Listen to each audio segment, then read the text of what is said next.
Good morning, everyone. Scott Mabor here, your financial Sherpa.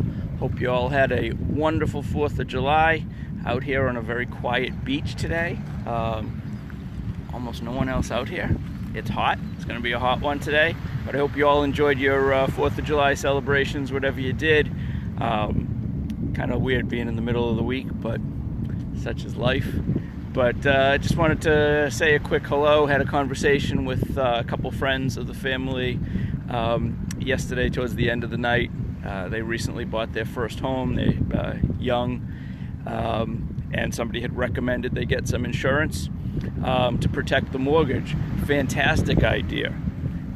When you start having financial responsibilities either to others or to obligations like a mortgage, having insurance is a no-brainer, especially since they're under 30 and healthy.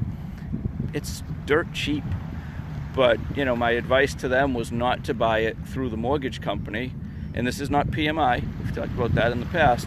This is simply a life insurance policy that will pay the beneficiary if one of the two of them passes away, God forbid.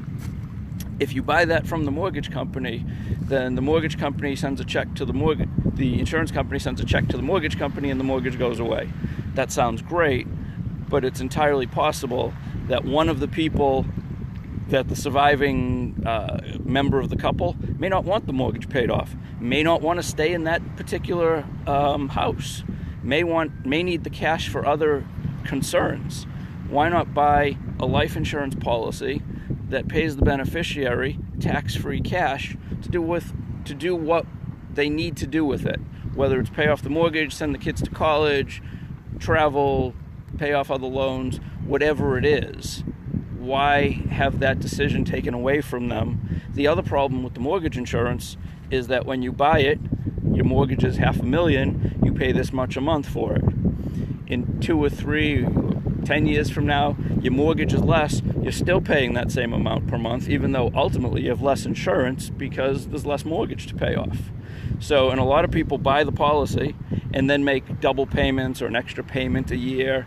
Now you're overpaying the mortgage, which I would advise against, and paying the same for the insurance that's going to ultimately pay less because you've prepaid the mortgage. Makes no sense. Just buy an individual policy, term, whole, IUL, whatever, just so that somebody has some money to do with what they need, and God forbid a tragedy happens. The other thing we talked about is, she said, so are you, securities licensed? And I said, no, why would I be securities licensed? And she referred to Series 6 and 7 and so forth. It's like, I don't use any stock market-based products. They're indexed products are my typical go-tos, which means they track the market, but I never would put a client's nest egg in the market because all that does is entail risk. And when you introduce risk into a portfolio, you have the upside risk that you'll make a lot of money. You also have the downside risk that you'll lose a lot of money. To my way of thinking, if I can capture most of the upside risk and eliminate all of the downside risk, everyone's better off. And I don't need a securities license to do that. She also asked if I was kind of like a banker, because one of the members of this couple is a banker. I said, no, I'm not a banker. Don't give loans. The products I offer, you can borrow against, but not a banker, not a securities guy, not an investment advisor. A Sherpa. I get you to your financial goals safely, no market risk, no tax risk, eliminate all that, and if you're a little older than they are, we can talk about a lifetime of income that you can't outlive, which every study you read says is the number one concern for people. It's not how big that pile of money is in your bank account or in your portfolio, it's how long is that going to last, and who's taking cuts of it. Take a big chunk out of that portfolio, and Uncle Sam takes a piece of it. If it's in a 401k or an IRA, you pay an income tax. If it's in an investment account, you're probably paying cap gains, which could be half your income tax. You tell me which is better. 401ks are great. If you don't mind paying income tax, and if you think income tax is high now, give it 7 years when they go back up to where they're going to be. Cap gains, almost always lower. Why wouldn't you go that route?